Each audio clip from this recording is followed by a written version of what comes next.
To travel by train along the English south coast is one of the best ways to experience and enjoy the great British countryside, combining popular resorts with beautiful scenery. Where the downs descend to the sea, there are craggy headlands, sweeping bays, and miles of magnificent beaches. There's always plenty to see, and the railway travels through the heart of it all. Wessex express trains speed along the main line, supplemented by electric, diesel, and tube trains. There's also preserved steam at Swanage and on the Isle of Wight.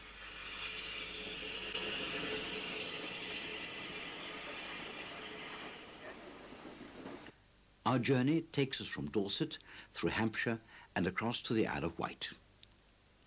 This popular area is well connected to the rest of the country, and the trains arriving in Weymouth bring holidaymakers from all over Britain.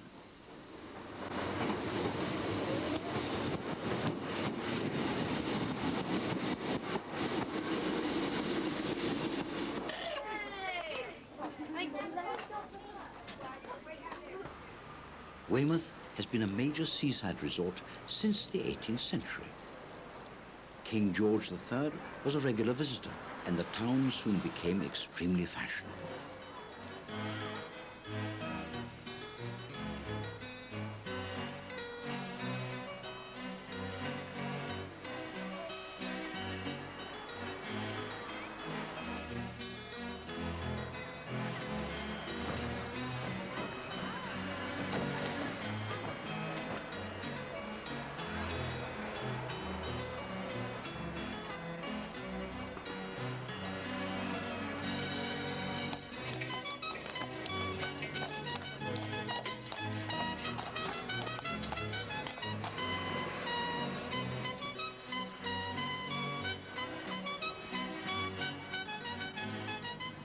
The town has been a port for hundreds of years. Today, it's popular with visiting yachts and tall ships, all jostle for space in the old harbour.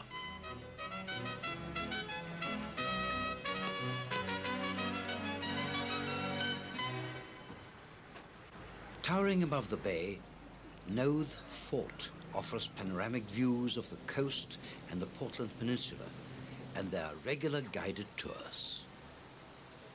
From the Thames estuary down to Plymouth, there was a number of these forts built. This particular fort was built from 1860 until it was garrisoned in 1872. The first garrison was 400 men and officers. It wasn't used as a military base as such. Over the years, it had a very different life. The First World War, going back to the 1914-1918 war, we had three breech loading, 6-inch breech loading guns put in on the ramparts around the back here. During the Second World War, it was used as an ammunition dump, and we had ammunition placed in the underground passages here, and we supplied anti-aircraft guns in Southampton, Plymouth, Coventry, and places like that. Back at the station, we board one of the Wessex Express trains, new electric units built especially for the line between Waterloo, Bournemouth and Weymouth.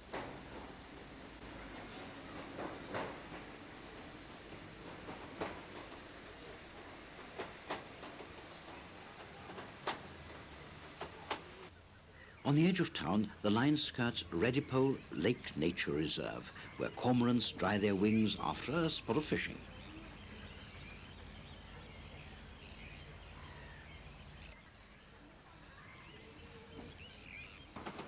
The way to Dorchester is blocked by the South Dorset Downs, and at Bingham, a long tunnel cuts through the ridge.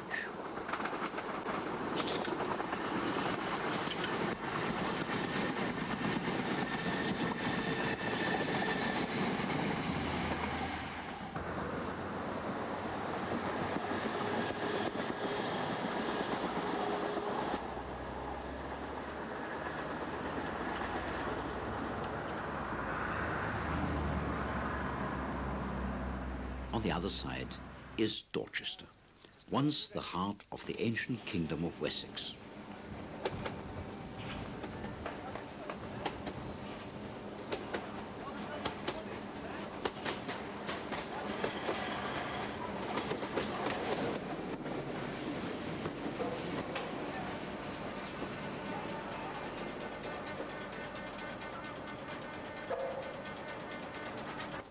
There's a timeless quality to Dorchester, for Dorset's county town has a long and varied history. The keep was built as a regimental gateway and now serves as a military museum for the Devonshire and Dorset Regiment.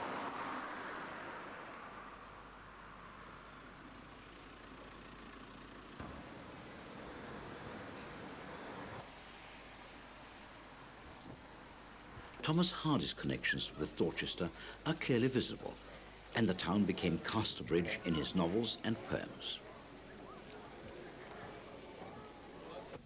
The Dorchester Brewery dates from 1880. Today it's operated by Eldridge Pope, who brews some of the most celebrated real ale in the country.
The Dorset County Museum is housed in another splendid Victorian building.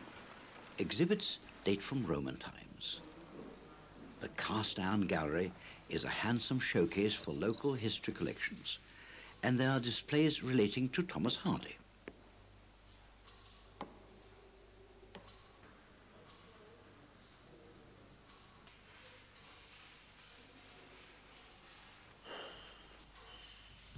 The world's first fossils were discovered in Dorset. Some of these are featured in the Natural History collection. The museum also contains exhibits from Maiden Castle, the Iron Age stronghold of the local Durotriges tribe. This Celtic tribesman was killed by a Roman ballista arrow while defending the castle in 44 AD. Other objects reflect more peaceful activities.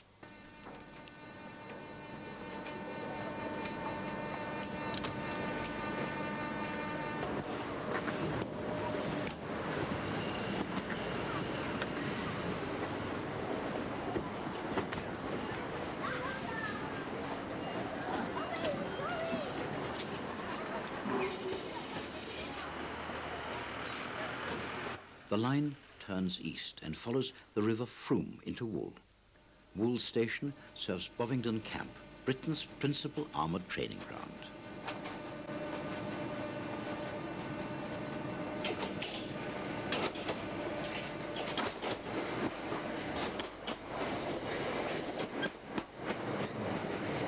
Bovington also houses the Tank Museum, where almost 300 armoured vehicles are permanently on display. Throughout the year, there are special events which culminate in Battle Day. Modern armour vies for attention with veterans from the First and Second World Wars. Many of these vehicles have been restored to full working order.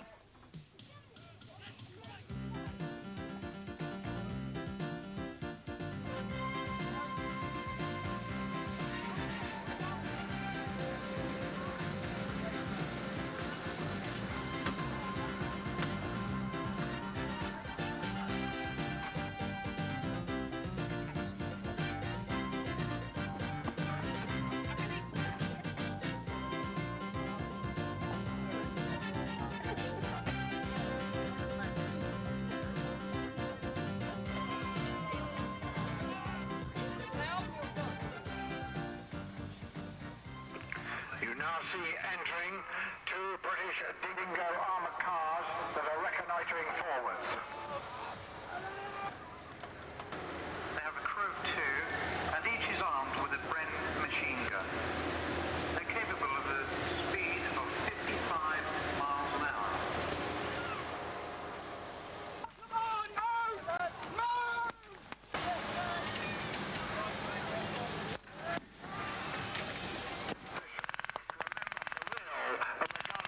Two or three miles.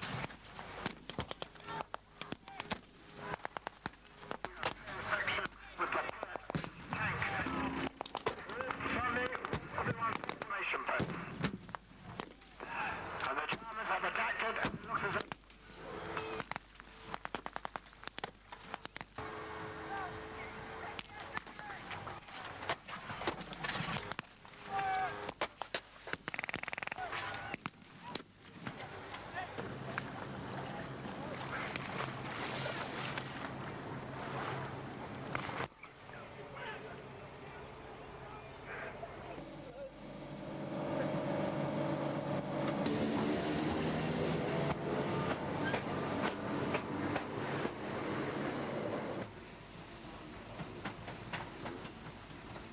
Battle over, we continue east, crossing the river Piddle and into Wareham.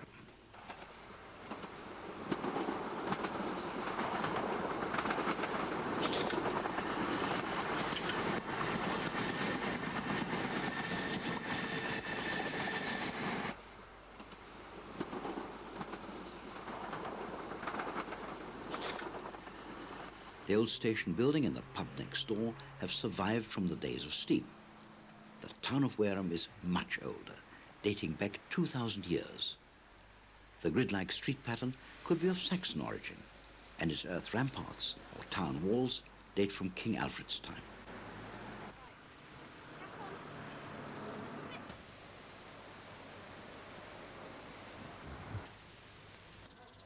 The Church of Lady St. Mary was founded in the 8th century, and on Church Green, a royal wedding has been commemorated with a young tree.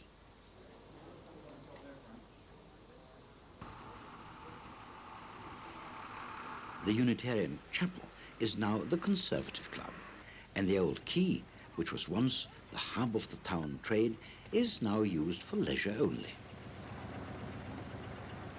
Corfe Castle is a picturesque village nestling beneath the towering ramparts of a former royal stronghold. Here, in 978, the young King Edward was stabbed to death on the order of his stepmother. The castle is one of the most dramatic ruins in Britain and is now protected by the National Trust. The decaying walls and towers bear powerful testimony to centuries of bloody conflict.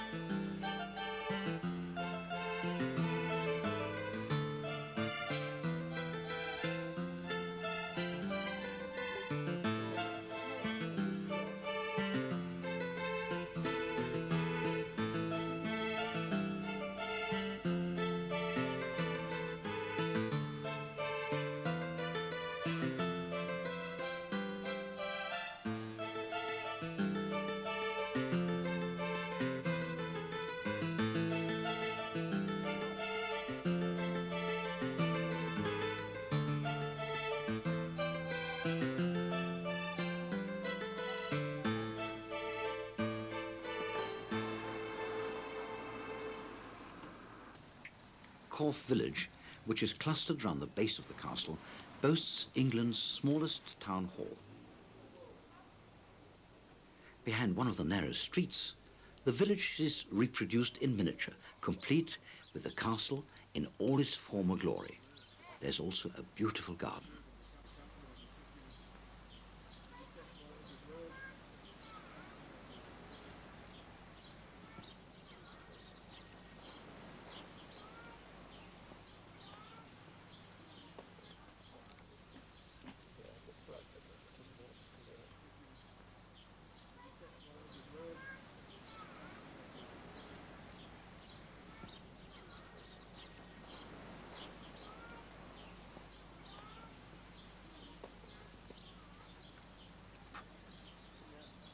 From Corfe, the old Purbeck line has been restored and now connects with the coast at Swanage.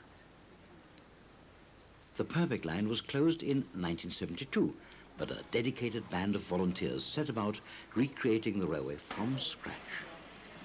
Swanage station was returned to its original condition, and motive power is provided by restored steam locomotives. This M7 tank engine began life on the London and South Western Railway in 1905.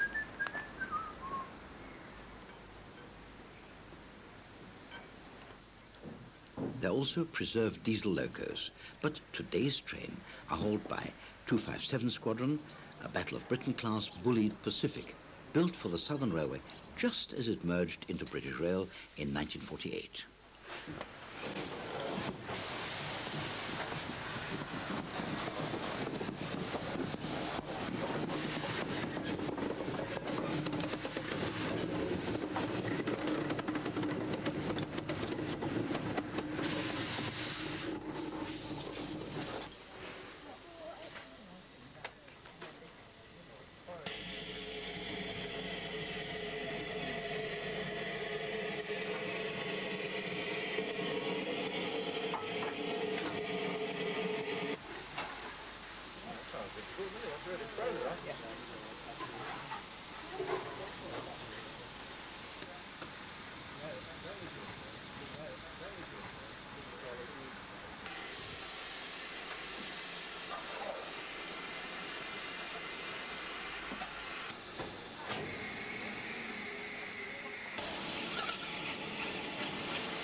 This is an area of outstanding natural beauty, and the Purbeck Hills provide shelter for plenty of wildflowers and the honey buzzards, one of Britain's rarest birds of prey.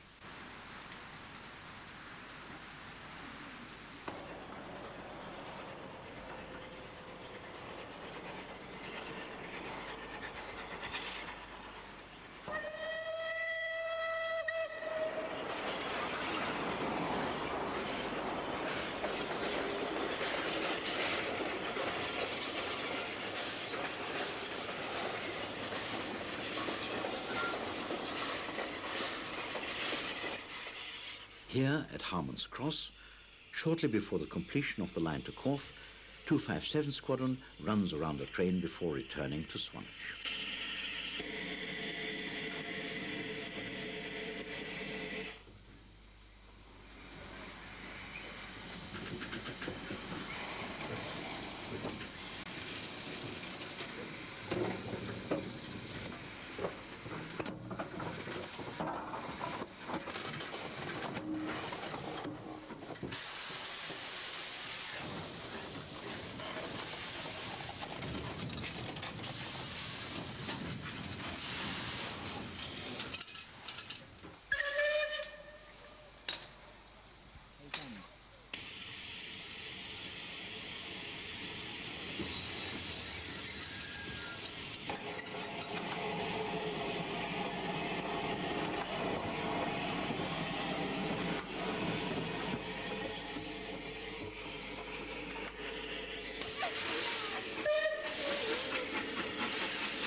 Swanage itself is a popular seaside resort with a sweeping promenade and a safe, sandy beach enclosed by rocky headlands.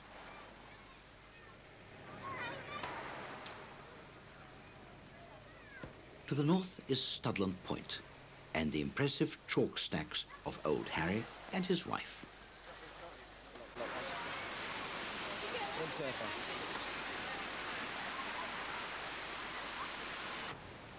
To the south is Durleston Country Park.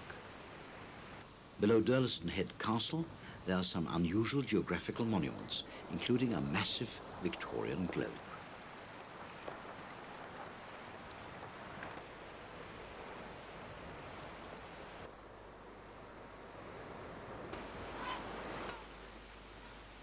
The cliffs are home to nesting seabirds, and out to sea you can often observe dolphins.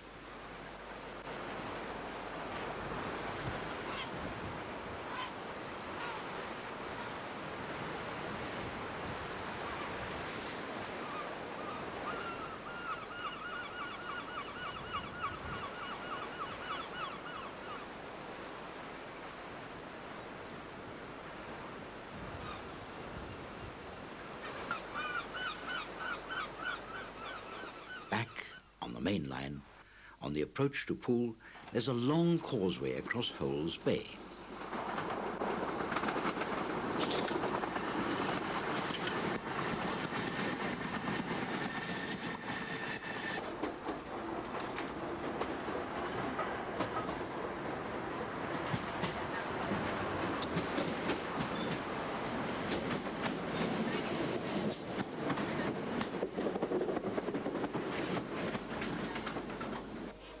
The old town, once the haunt of smugglers and pirates, is now paraded by the Salvation Army.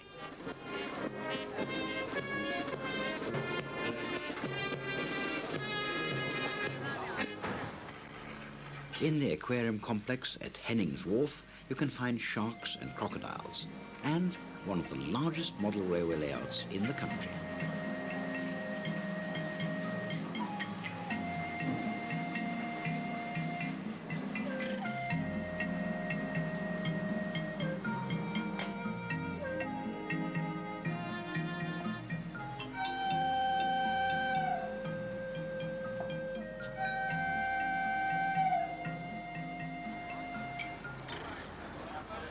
From Poole Quay, there are regular boat trips out into Poole Harbour, the largest natural harbour in Europe.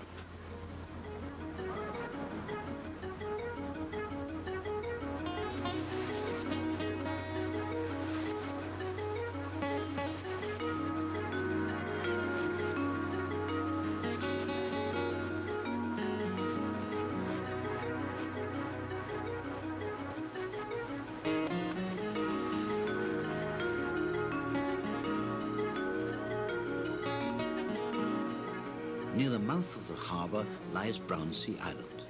A little over a mile in diameter, it formed a defensive stronghold.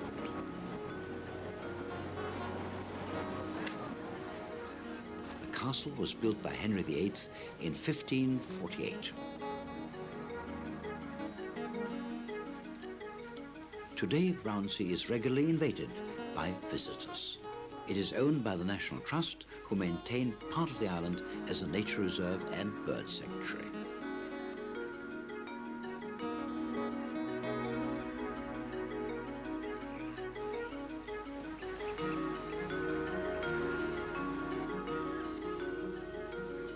The peacocks and geese are less shy and often approach visitors in search of food.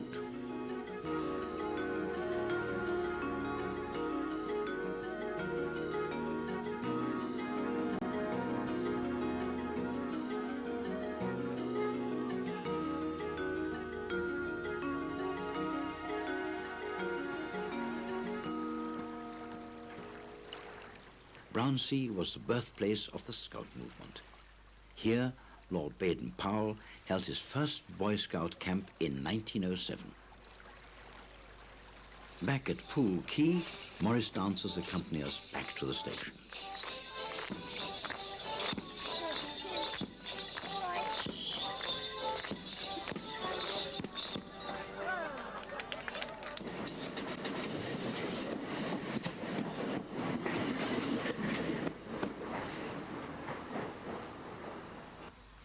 The line sweeps out past Poole Park Public Gardens, which surrounds a large lake.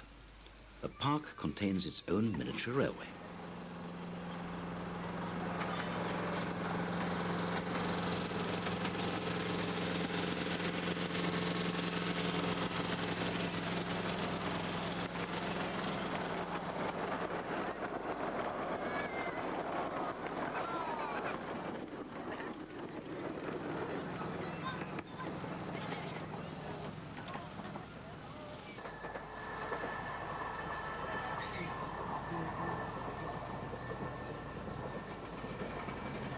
The train soon arrives in Bournemouth, a busy station covered by a high canopy.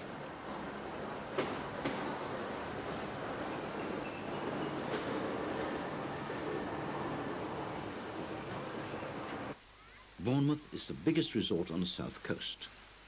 The mild climate has attracted holidaymakers since Victorian times, when 2 piers were built to cater for the extra visitors.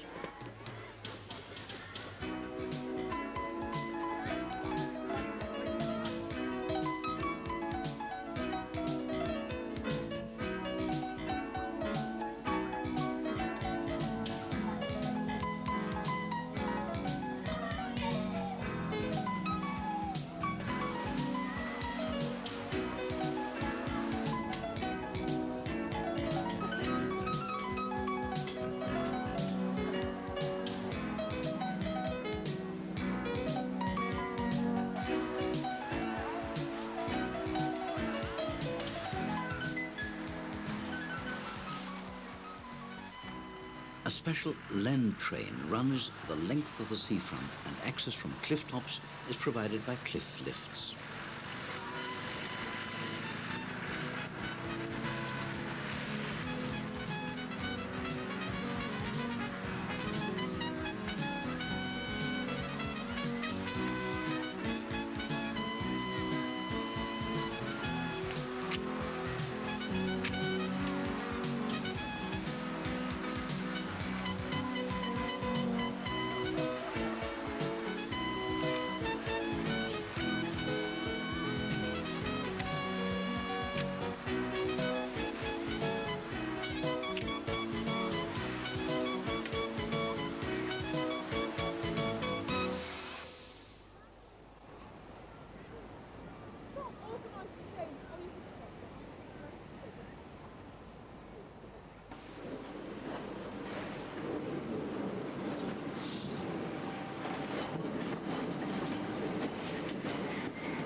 After crossing the River Stour, we arrive in Christchurch, a Saxon town which was once the stronghold of Alfred the Great.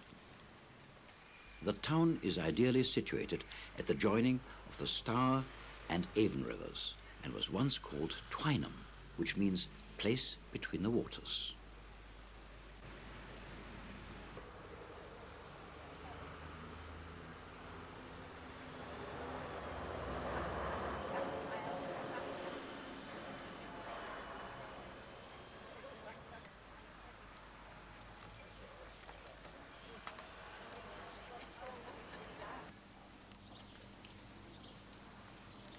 The streets lead down to the town quay, where there are ferry cruises and amusements for the visitors.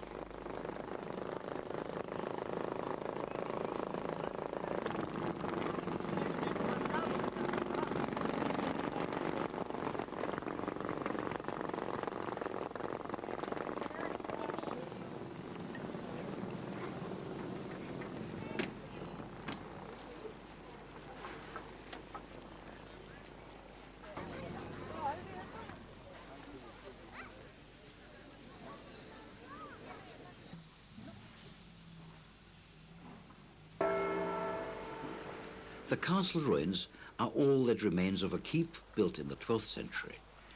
It was demolished after the Civil War about 500 years later. The town was always popular with royalty, but the castle was uncomfortable, so a constable's house was built nearby. This building has the unusual claim of Britain's oldest standing chimney.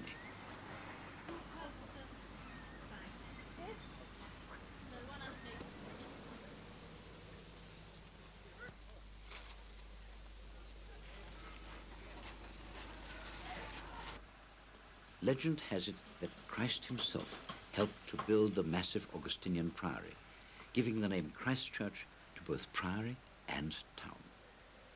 There has been a Christian church on this site from about 640, but the present church was begun in 1094. From 1150 until 1539, the monks lived in the town, worshipped in the church, and in 1539, the Reformation, King Henry VIII dissolved the monasteries. Another great damage in the church was in about 1400 when the central tower fell down, and a lot had to be rebuilt.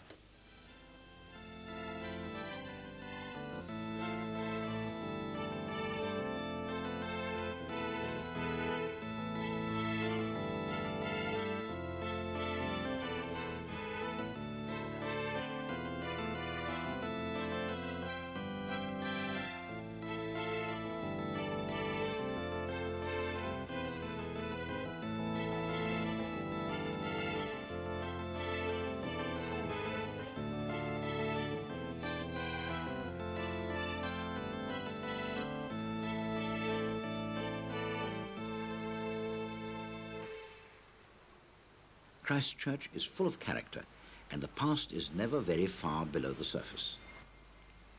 The Knights of Christchurch have returned and are now a major attraction for visitors. Right, peasants! The Black Knight wishes to see all of you at his jousting tourney at the Two Rivers Meet Arena at 3 p.m. These tournaments will run every day throughout July and August. The parade leads to the big top, where the tournament is about to begin.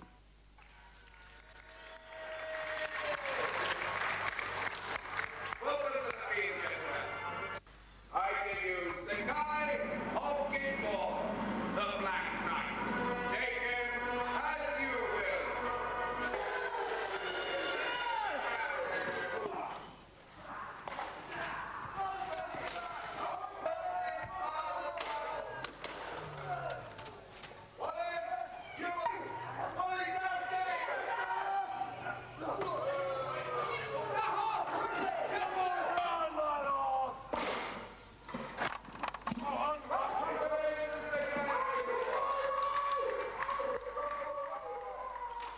Departing Christchurch is one of the local named trains, Thomas Hardy. Several other types of train can be seen on the line as it heads out towards the New Forest.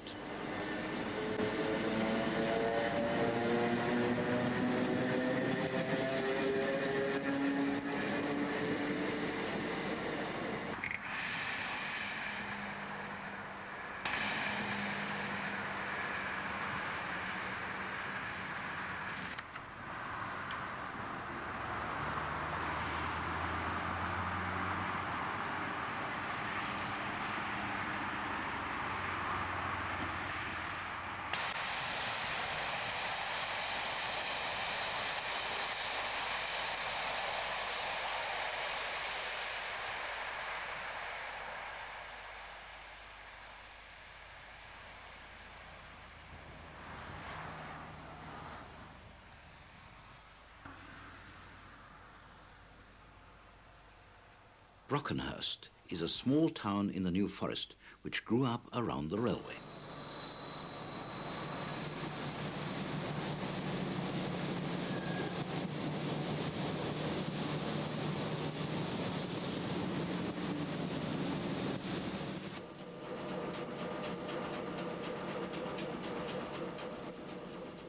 The New Forest is a popular recreational area which was created as an exclusive royal hunting ground back in the 12th century.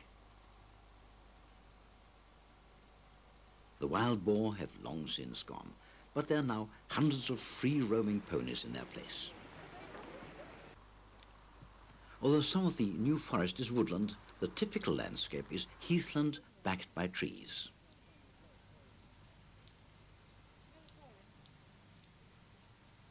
We've got many species here which are threatened nationally and internationally. We put a lot of energy and work into conserving them, to conserving the habitats which they need to thrive in, and to ensure that the richness of the forest continues for the future. Every year, the New Forest Show Society hosts a massive celebration of local agriculture, skills and traditions.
Are dues.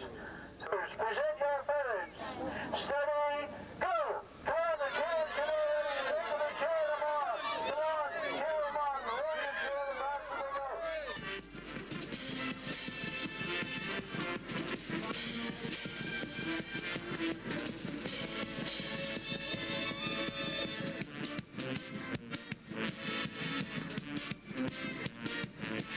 We're from the New Forest Owl Sanctuary at Ringwood, and we've got over 400 birds open to the public every day, with 6 flying displays for the people to see these magnificent birds flying free.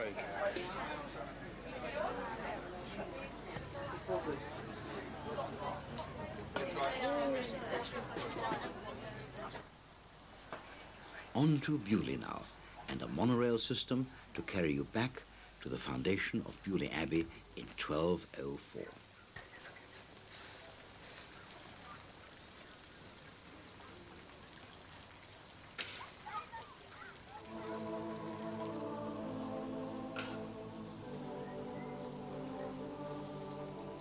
King John made a gift of land to Cistercian monks who took vows of poverty, chastity and silence.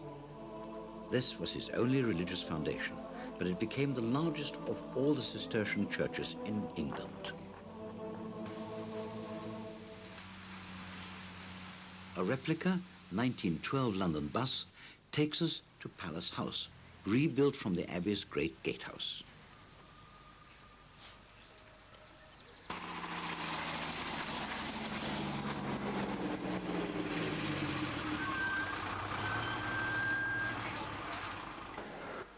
Three veteran cars from Palace House formed the basis of the National Motor Museum. The museum was established in 1952 by Lord Montagu as a tribute to his father and aims to collect and conserve vehicles and other materials relating to the history of motoring in Britain. There's also a chance to get behind the wheel of a real vintage car.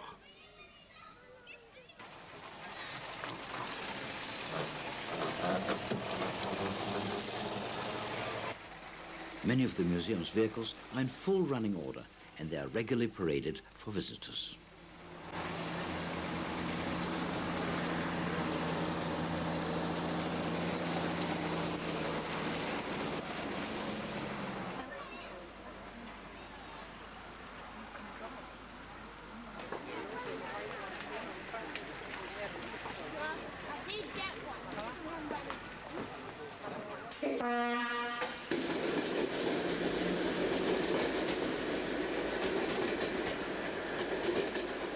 From Brockenhurst, the Lymington branch heads south over Setley Plain and down towards Lymington.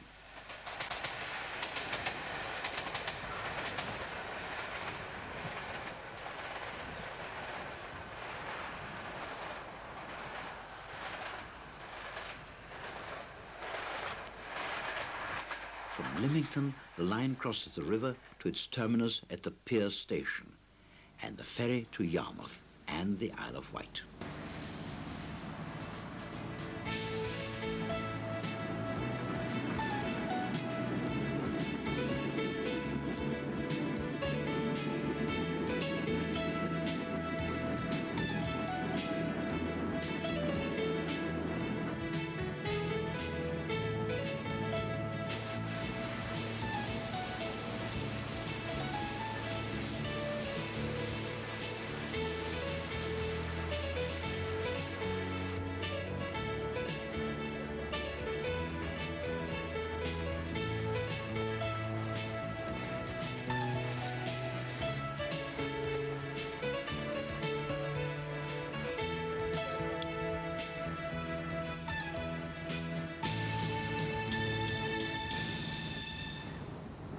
The popular yachting centre of Yarmouth is one of the oldest towns on the island and was home to the island's governor. Twice Yarmouth was attacked and ransacked by the French, and as a result Henry VIII provided the town with a castle.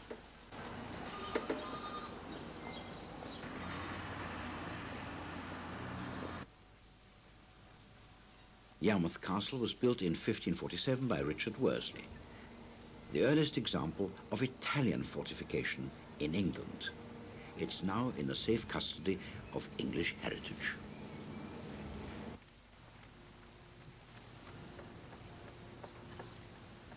There has been a regular ferry service between the mainland and Ryde since 1805.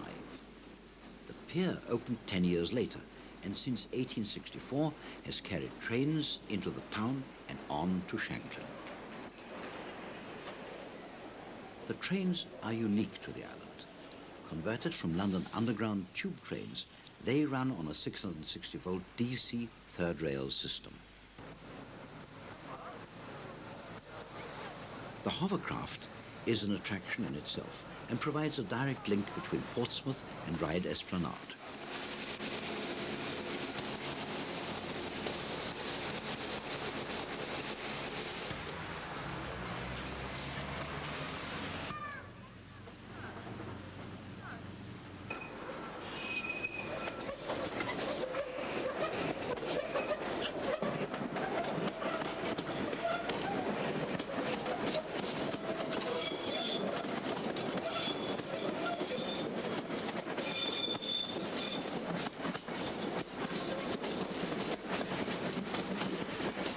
Departing the Esplanade, the train burrows beneath the town and heads out to Smallbrook, the junction with the Isle of Wight steam rail.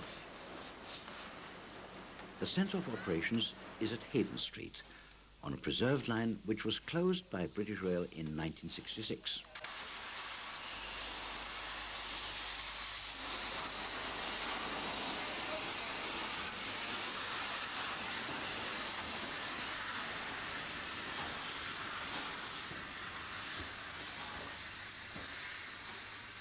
Before passenger trains can get underway, there's some shunting to do, and Royal Engineer number 198 proves to be the ideal engine. Built by Hunslet in 1953, this austerity saddle tank once worked for the Ministry of Defence.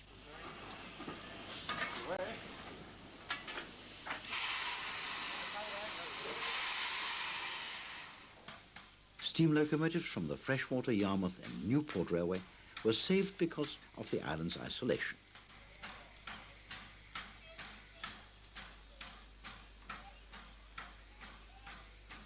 British Rail diesel shunters have also been added to the stock list. Since the line reopened in 1971, sidings, workshops and other facilities have been added to the original station.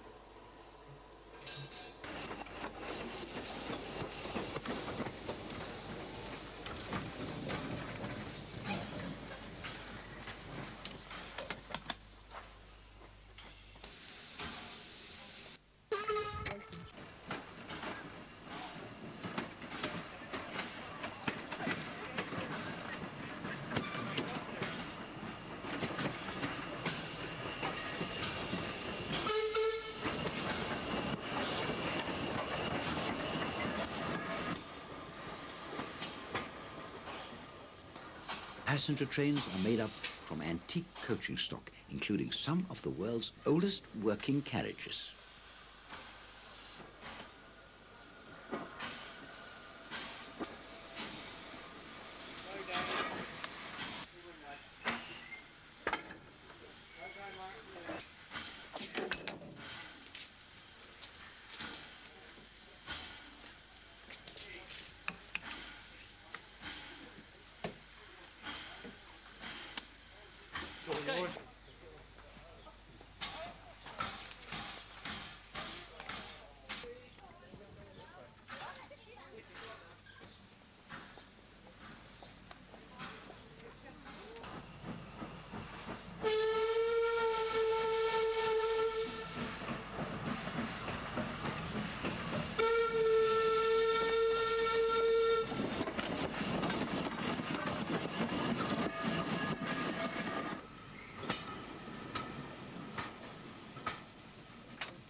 To the west, the line terminates at Wootton, not far from Osborne House and Cowes.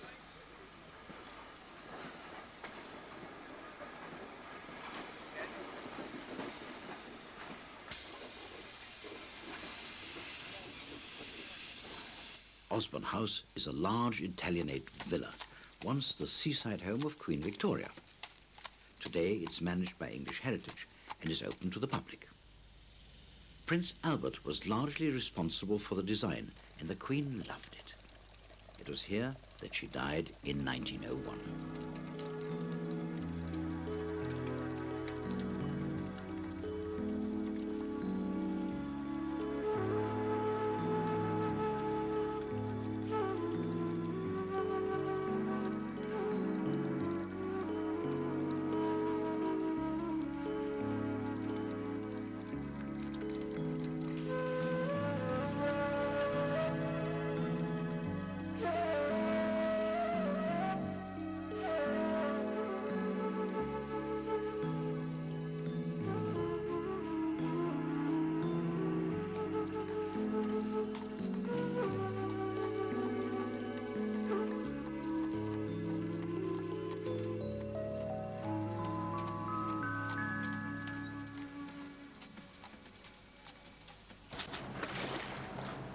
One of the highlights of the social season is Cowes Week, a blend of yachts and royalty, which has attracted huge crowds for more than a century.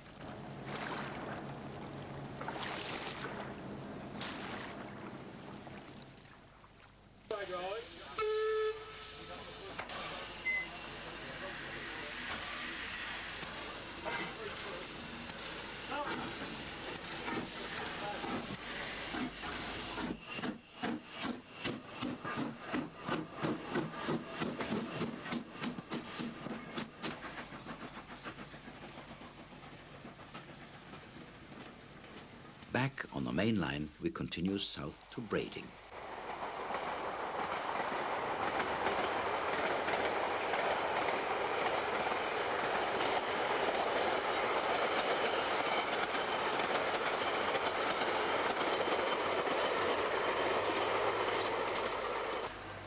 The old rectory mansion is the oldest house on the island, built in 1228. It is now a wax museum housing famous and infamous characters spanning 2,000 years of the island's rich heritage.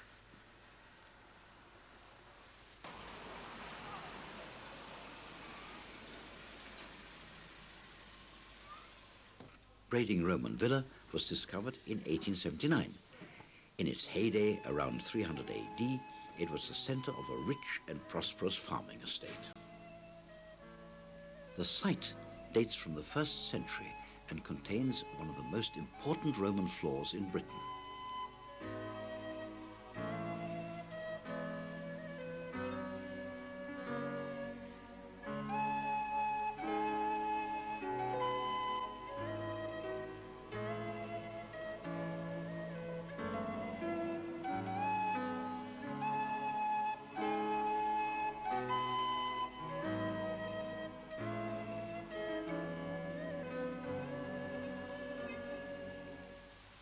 At Bembridge, the island's last windmill still stands proud.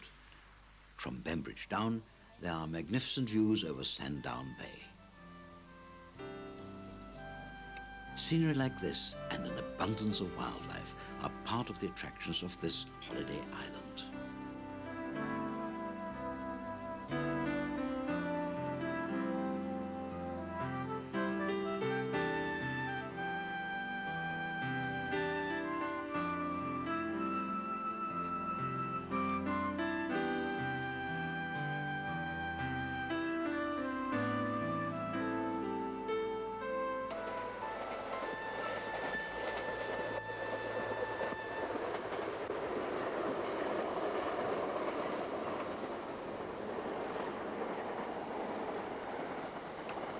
From Brading, trains run along the Yar Valley, through Sandown and on to the terminus at Shanklin.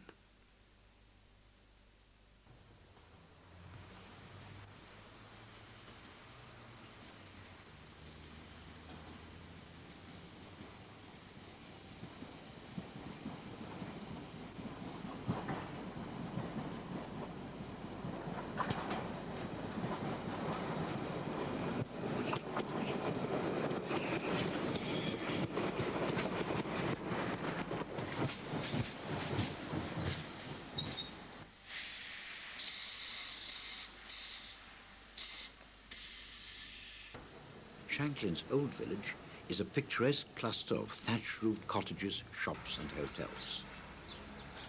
The poets Keats and Henry Longfellow stayed here, and the area is referred to in the Domesday Book.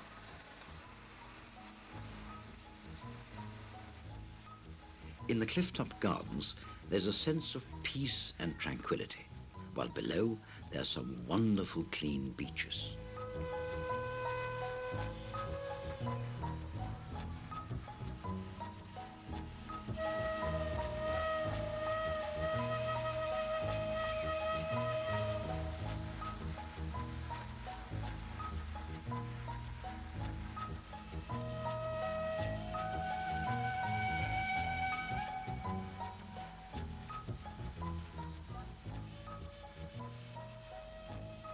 Shanklin Chine is a deep and narrow ravine formed over 10,000 years by a stream which has cut its way back to the foot of the Downs.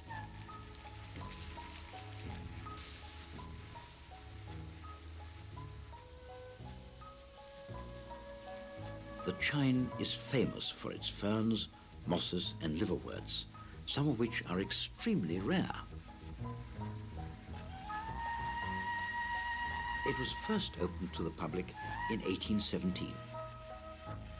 During the Second World War, the Chine was used for commander training and for the pipeline which supplied petrol for the Normandy invasion. In Victorian times, visitors were often treated to hot brine baths. The south of the island has seen less development and is perfect for those who want to get away from it all. The Downs descend to the sea, and the landscapes are truly beautiful.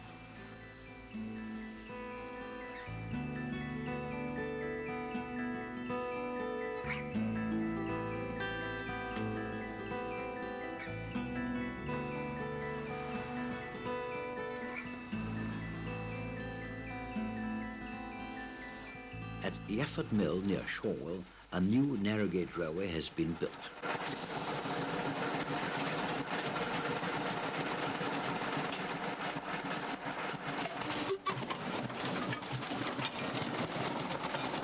The gauge of the line is 2 foot 6 inches, and motive power is provided by a 50 horsepower Hunslet mining locomotive, which once belonged to the Ministry of Defence. This little diesel makes up a train before carrying passengers along a short demonstration line.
Today, there's also a traction engine rally on the site.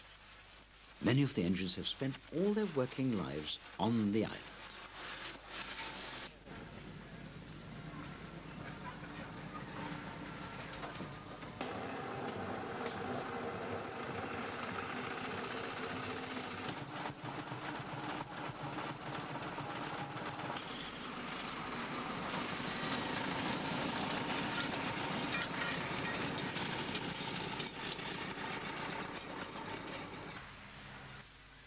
We finish at Alum Bay, a popular beauty spot which boasts a pleasure park, chairlift, multicolored cliffs, and the famous Needles.